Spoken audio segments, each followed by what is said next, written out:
তোমার মতো নায়িকাই শুধু আমার পাশে মানায়।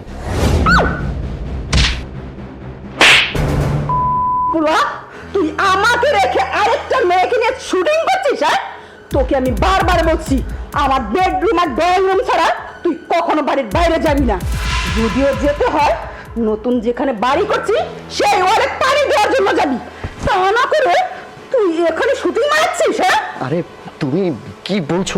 এখানে একটা জুনিয়র নায়িকা, একটা জুনিয়র নায়ক, আর তাদের সামনে তুমি আমার মান সম্মান নষ্ট করে দিচ্ছ। আরে এইসব কথা তো বাসায় গিয়েও বলা যায়। বাসায় বাসায় বলবো? হ্যাঁ, নায়ক হয়েছিস শাকিব খান। ও, নিজের নামটা শাকিব খান কেন রেখেছিস সেটা আমি বুঝি না। তো জুনিয়র, তো জুনিয়র শাকিব খান আমি ছুটাচ্ছি। চল বাসায়, আয় আয় বলছি। আরে বাপ রে বাপ, কোমরটাই তো ভেঙে দিছে। আজকে তো জুনিয়র সাকিব ভাই একবারে খালাস। হ্যাঁ, এটা কি এটা? আরে এতিকে চিনেন না? এতিয়ারি জুনিয়র সাকিবের বউ। ও আচ্ছা, তাহলে এই হইলো যে জুনিয়র সাকিবের বউ শিখা। হ্যাঁ, মানুষে তো কয় না খারাপ। হ্যাঁ, একবারে আজদা। হ্যাঁ, আর সাকিব ভাই হেতিরে বিয়ে করো না, হেতিরে সাকিবের বিয়ে করছে, বুঝলেন? সমস্যা তো এই জায়গায় হ্যাঁ লাগিয়ে গেছে। কিন্তু বুড়া কে? এ তো মনে হইতেছে জুনিয়র সাকিবের মায়ের বয়সী। আরে এতির আগের ঘরে কে মাইয়া আছিল, বুঝলেন? তো হেতি এই মাইয়ারে অভিযোগে জুনিয়র সাকিবের জেল খাটাইছিল। এতে অনেক ডেঞ্জারাস। এতে আপনি দেখছেন বুড়া কেন? এতে বুড়া ন মা, এতে অনেক চালাক। ও তাইলে ঠিক আছে, জুনিয়র সাকিব ভাই তো একটু আছে, মাইয়াকে দেখলে পরে একটু কুরকুর কুরকুর করে। দেখো না, আমি তো শুটিং আইছি, আমারও যে এমনি করে ধরছিল। ভালো হয়েছে, এই বউ পানিশমেন্ট দিলে ঠিক হয়ে যাবো গা। তো জুনিয়র সাকিব বাইরে তো নিয়ে গেল, নায়ক তো আর নাই, এখন কি আর শুটিং হইব? হ্যাঁ ঠিক কইছে না, ফাইট যে শুটিং হইতো না। চলেন আমরা এনে থাইলাম নেই, চলেন যাই। চল আমরা জায়গা। আরে ছাড় তো। বাহ, নিজের স্বামীরে ঘরের মধ্যে রাইখা তুমি আমার জীবনটা নষ্ট করতেছো। হ্যাঁ, আমি শুটিং এ যাবো, আমার শুটিং শুরু হইতেছে, আমার ভবিষ্যৎ নষ্ট কইরা তুমি নিজের স্বামীরে নিয়ে ঘরের মধ্যে আছো, তাহলে আমার লাগবো কেন? আমি যদি একসাথে 2-3টা রাখতে পারি, তোর কোনো সমস্যা আছে? তোর কোনো সমস্যা আছে? আমি যদি চাই তোরে কিন্তু একবার শেষ করে দিতে পারি। তোরে একবার জেল খাটাইছি, তারপর তোর শিক্ষা হয় নাই। এইবার যদি দৌড়ি, তোরে কিন্তু আমি কমে ছাড়বো না, একবার জীবনে শেষ করে দিমু। কথাটা মাথায় রাখিস। আমি না বলা পর্যন্ত এই ঘর থেকে, এই বাড়ি থেকে তুই কোথাও যাবি না। তুই শুটিং এ কি লেগে যাস? তুই কি ভাবছস আমি কিছু বুঝি না? আমি সবই বুঝি। আমার একটা মাইয়া, তুই তারেও ছাড়স নাই। তুই যদি তার জন্ম দিতি, তাইলে তুই তার কাছে যাইতে পারতি না, তার দিকে তুই কোনো নজরে তাকাইতে পারতি না। তুই তারে জন্ম দেশ নাই দেখে তুই একবার ওর কাছে গেছস, আবারও যে তুই যাওয়ার চেষ্টা করতেছস, সেটাও কিন্তু আমি ভালো করে বুঝি। বুঝে নিয়েও আমি না বুঝার মতো থাকি। আর এই যে আজকে তো তোর ভালো করেই দেখলাম, তুই মাইয়া গলাকে শুটিং এর নামে ইটিস পিটিস করস। এই তোর কত কুলাই? তুই তো আমার পারস না, তুই আমার লগে পারস না। তুই বড় জায়গায় যে বড় অন্য লোক বড় জিনিস খাইতে মন চাই তোর? হ্যাঁ, নায়িকাদের সাথে একটু সময় দিতে হয়, কথা বললে কি সব খারাপ হয়ে যায়? একদম চুপ।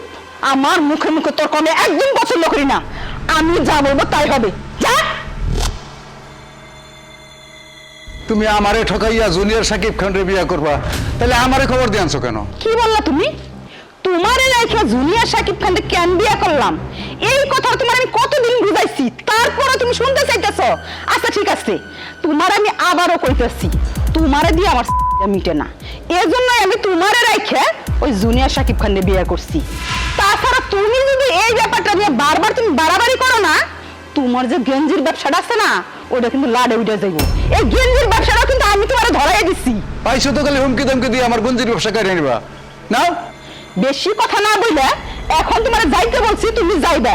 বিকালবেলা ডাকলে তুমি ওখানে চলে আসবা, যাও তুমি। দেখো, যা করছো করছো, আমি কিন্তু তোমার মায়ের ভরণ পোষণ চালাইতে পারবো না। মামা, মায়ের জন্ম দিছো তুমি, ভরণ পোষণ আমার করতে হইব? তুমি তো আমার ভরণ পোষণই করতে পারো না, তারপর আবার মাইয়া। আচ্ছা ঠিক আছে, আমার ভরণ পোষণ তোমার করতে হইব না, তোমার মায়ের ভরণ পোষণটা তুমি ঠিকঠাক মতো করো, কারণ আমার কাছে আমি রাখতাম না। দেখলাম যে তুমি নিজেই চলতে পারো না, নিজেই নিজের জায়গায় থাকতে পারো না, মায়েরারে কই রাখবা, কি করবা, মায়েরার উপর আবার কোনো জোর পড়বা আরেকজনের, এই জন্য আমি নিজের কাছে রাখছি। তুমি এখন বাসায় যাও, বিকালবেলা জুনিয়র সাকিবরে আমি ওই ঘরের ওয়ালে পানি দিতে পাঠাবো। তুমি এসে আমারে ডাক দিলে সময় মতো এসো, যাও।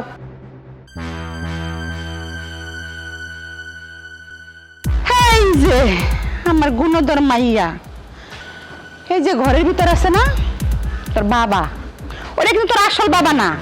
আসল বাবা যদি হইতো তাহলে কিন্তু তো করতে পারতো না। ও কিন্তু তোর আবার করার চেষ্টা করব, তোর কাছে আসার চেষ্টা করব, বলেও কিন্তু ওর কাছে যাবি না, দূরে দূরে থাকবি। যা।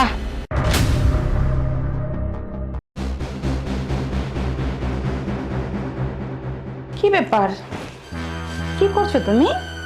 মোবাইল চালাচ্ছি। এই নাও, তোমার পছন্দের একটা জিনিস এনেছি। পছন্দের জিনিস এনেছো তো অর্ধেক কেন?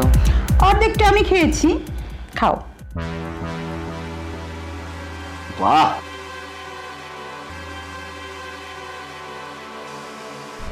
তুমি খাও। না, আমি খেয়েছি, তুমি খাও। আচ্ছা।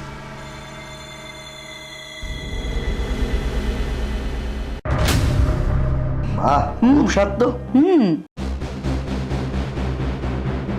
হ্যাঁ, না আচ্ছা শোনো, আমার মাথাটা কেমন যেন ঘুরঘুর করতেছে, আমি একটু ঘুমাই। ও আচ্ছা, ঠিক আছে, ঘুমাও, আমি তোমার মাথায় হাত বুলিয়ে দিই। ঠিক আছে। ও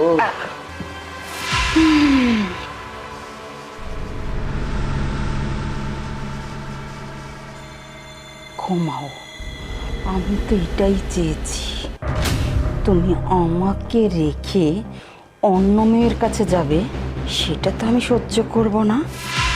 এমন পঙ্গ করব আমি তোমাকে আজকে, সারা জীবন সেটা মনে রাখবে। আমার এই জিনিস তুই আরেক জায়গায় ব্যবহার করিস, সেটা তো আমি করতে দেব না। আজকের পর থেকে এই জিনিস আর কোথাও ব্যবহার হবে না।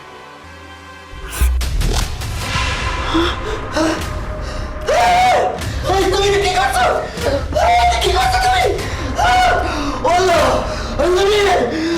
তুমি কি করছো? ওই কি কোথায় আছো? আল্লাহ, আল্লাহ, কি করে আগে থানায় ফোন দিতে হবে।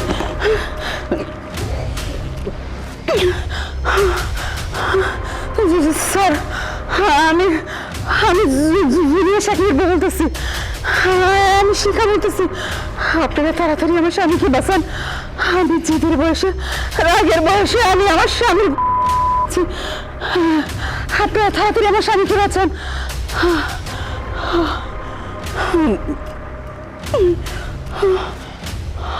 আমার এখন কি হবে? আমার আমার আমি ভুল করেছি, আমার যাই হোক, আমি আমি একটা লাইভ করবো।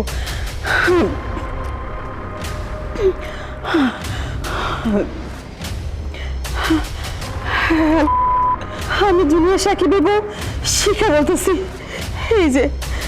এই যে আমার হাতে দেখতেছেন, এইটা জুনিয়র সাকিবের খুব জিদের বয়সের আগে আমি এই কাজটা করেছি, যা করা আমার একদম উচিত হয়নি।